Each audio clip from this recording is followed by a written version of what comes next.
¿Qué tal? Bienvenidos a La Economía. Estados Unidos vuelve a tener que pagar más para financiarse. El Tesoro estadounidense ha colocado sus bonos a 30 años a una tasa récord del 5,21%, niveles no vistos en un cuarto de siglo. Así logró captar los 25.000 millones de dólares que había fijado como meta.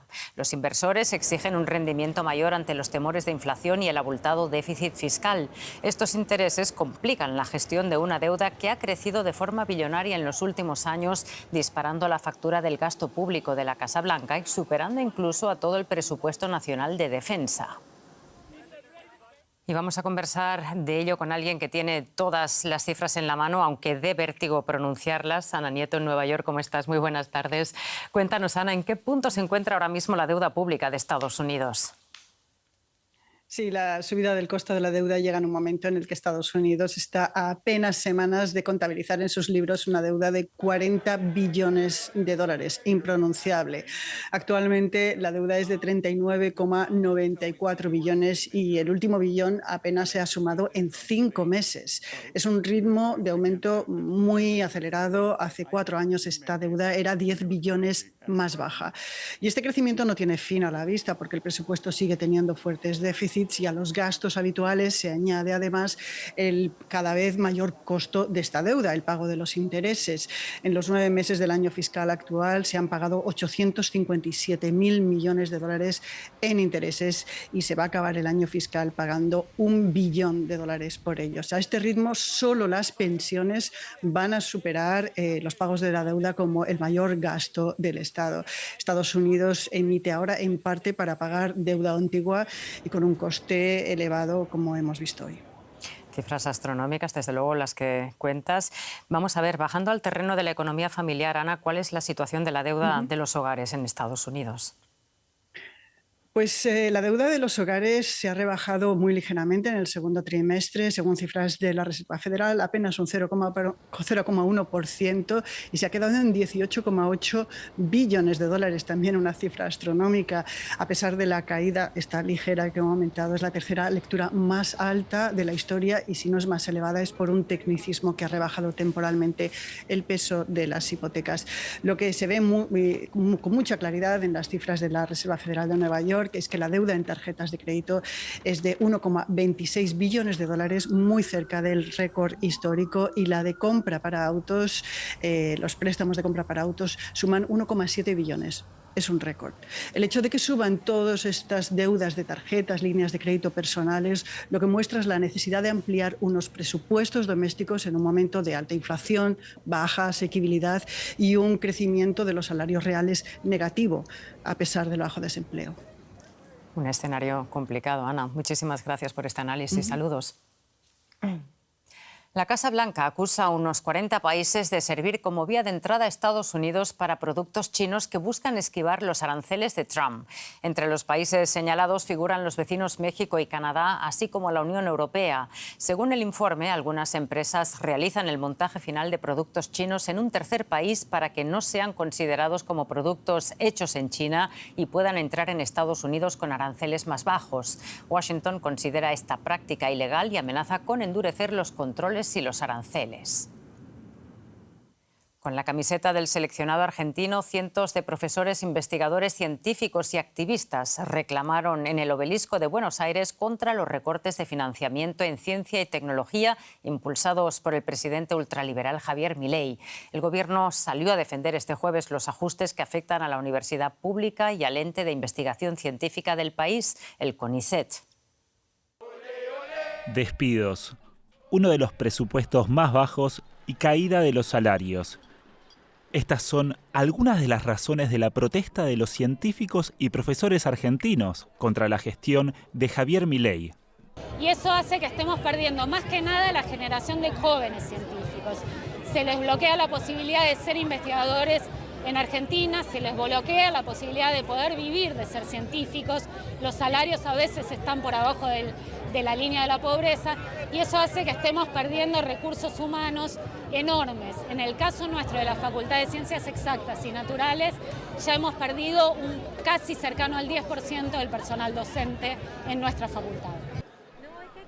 A pesar de una ley aprobada por el Congreso, Milei todavía mantiene congelados los sueldos de los profesores universitarios. Según el medio de verificación de datos Chequeado, el gobierno recortó un 50% de los fondos para ciencia y tecnología desde que llegó al poder en diciembre de 2023. Con este tipo de ajustes, el libertario logró reducir la inflación, pero el costo en algunos sectores fue muy alto. Estaba en el CONICET hasta el 31 de julio, que fue la fecha en la cual nos despidieron a todos los postdoctorales que nos presentamos a ingreso a carrera en CONICET. Así que actualmente soy ex becaria, postdoctoral de CONICET, buscando que nos devuelvan el trabajo. La verdad es que la cosa está complicadísima. Se está destruyendo todo el sistema científico y es algo que va a tardar muchísimos años en reconstruirse. A pesar de la protesta, Milei defendió su política. Su gobierno difundió este jueves que en los últimos años subieron los ingresos de becarios. Pero docentes e investigadores denuncian una ola de despidos que tuvo su último capítulo hace apenas 2 semanas. Vamos ahora con un resumen de otras notas vinculadas al mundo económico. Argentina busca convertirse en un gran exportador de gas natural licuado. La petrolera estatal YPF, la italiana Eni y la emiratí XRG anunciaron una inversión de 51.000 millones de dólares para producir en el yacimiento de Vaca Muerta GNL destinado a la exportación. Se trata de la mayor inversión privada en la historia del país. Las empresas han solicitado acogerse al RIGI, el régimen de generosos incentivos creado por Javier Milei para atraer grandes inversiones. Brasil, uno de los mayores productores de alimentos del mundo, recogerá este año una cosecha récord de 353 millones de toneladas de granos, un 2% más que en 2025, según las proyecciones del Gobierno. De acuerdo con el Instituto Oficial de Estadística, este incremento estará impulsado por la expansión de la superficie cultivada, que crecerá un 1,8% hasta alcanzar los 83 millones de hectáreas. Estados Unidos reanudó este jueves la importación de aguacates de México, una semana después de suspenderla por la escalada del crimen organizado en Michoacán, el principal estado productor de este fruto. Washington levantó la restricción tras el refuerzo de la seguridad y el despliegue de unos 1.500 militares. En febrero de 2022, Estados Unidos ya detuvo las importaciones por amenazas a uno de sus inspectores. Europa amplió su ayuda a Ucrania para hacer frente a la guerra con Rusia. En mayo y junio, la ayuda europea alcanzó unos 11.000 millones de euros, según el Instituto de Economía Mundial de Kiel, frente a los casi 6.700 millones de marzo y abril. De los últimos fondos, unos 4.000 millones fueron para ayuda militar y casi 7.000 millones para apoyo financiero y humanitario. Estados Unidos no aportó ayuda durante esos meses.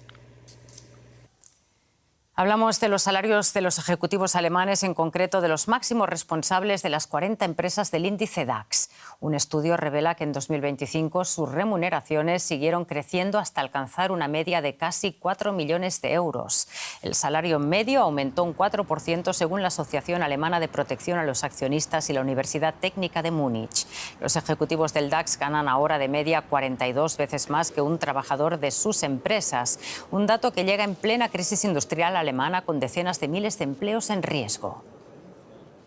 Y desde allí, desde la Bolsa de Frankfurt, donde cotiza el DAX, está nuestro compañero José David Navarro con más detalles. José, ¿cómo se explica que los salarios de los ejecutivos sigan creciendo y quiénes fueron los mejor pagados en 2025? Hola Rosa, ¿qué tal? Pues en realidad el salario fijo de estos altos ejecutivos es una proporción pequeña de todo lo que ganan. Sobre todo los salarios están abultados por lo que se conoce como remuneraciones variables por objetivos, es decir, objetivos a corto o largo plazo, muchas veces retribuidos en base de acciones de la propia compañía. Como tú adelantabas, el salario medio de directivos de diferentes escalones sube para las empresas del DAX en torno a un 4%, pero sobre todo, Rosa, está impulsado por el aumento que han vivido en el 2025, es decir, el año pasado, los salarios de los más altos ejecutivos, que son los CEOs de estas compañías. El salario de los CEOs de las empresas del DAX subió más de un 6%, hasta una media de 6,14 millones de euros, es decir, si lo dividimos, medio millón de euros aproximadamente al mes. En el top 10 están ejecutivos, sobre todo en el primer puesto está el director de SAP, la la empresa de servicios informáticos, y le sigue el CEO del Deutsche Bank. En esa top 10, Rosa, solo hay una mujer, Belén Garijo, la española, que es la CEO de la farmacéutica Merck, con un salario en el 2025 de 8,2 millones de euros. Estamos hablando, José, de grandes empresas que facturan cientos de millones de euros. Pero ¿cómo se comparan estos salarios con los de los ejecutivos de otros grandes mercados? Bueno, Rosa, lo primero que hay que decir es que estas cifras sobre todo llaman la atención por la situación, como tú decías antes, económica que atraviesa Alemania, donde, por ejemplo, en el tejido industrial se destruyen 15.000 puestos de trabajo mensualmente, ¿no? Y no es esto una justificación lo que voy a decir, pero el estudio lo que dice es que los salarios de los ejecutivos alemanes en comparativa con otros mercados son más bajos. Por ejemplo, los de media, los ejecutivos del Stoxx 50, otro importante índice europeo, ganan de media 9,5 millones de euros, y ya la comparativa es mucho más distante si hablamos de los ejecutivos de Wall Street, del Dow Jones, donde la media anual es de 30,5 millones de euros. Ahí, Rosa, destaca David Salomon, el CEO de Goldman Sachs, que en el 2025 ganó 105 millones de euros. Salarios millonarios que generan controversia, pero que, como vemos, es algo habitual en las grandes empresas de todo el mundo. Muchas gracias, José. 5 años después del retorno de los talibanes al poder, Afganistán ha evitado la quiebra que muchos anticipaban tras la retirada de la ayuda internacional. Con un Estado más pequeño, la economía creció casi un 5% en 2025, según el Banco Mundial, impulsada también por el retorno masivo de afganos, pero no lo suficiente para absorber el aumento de población. El organismo calcula que el regreso de casi 4 millones de personas contribuyó a una caída del 5,6% del PIB per cápita. Afganistán produce más, pero sus habitantes disponen en promedio de menos recursos. Y hasta aquí el segmento de economía. Gracias por acompañarnos y hasta la próxima.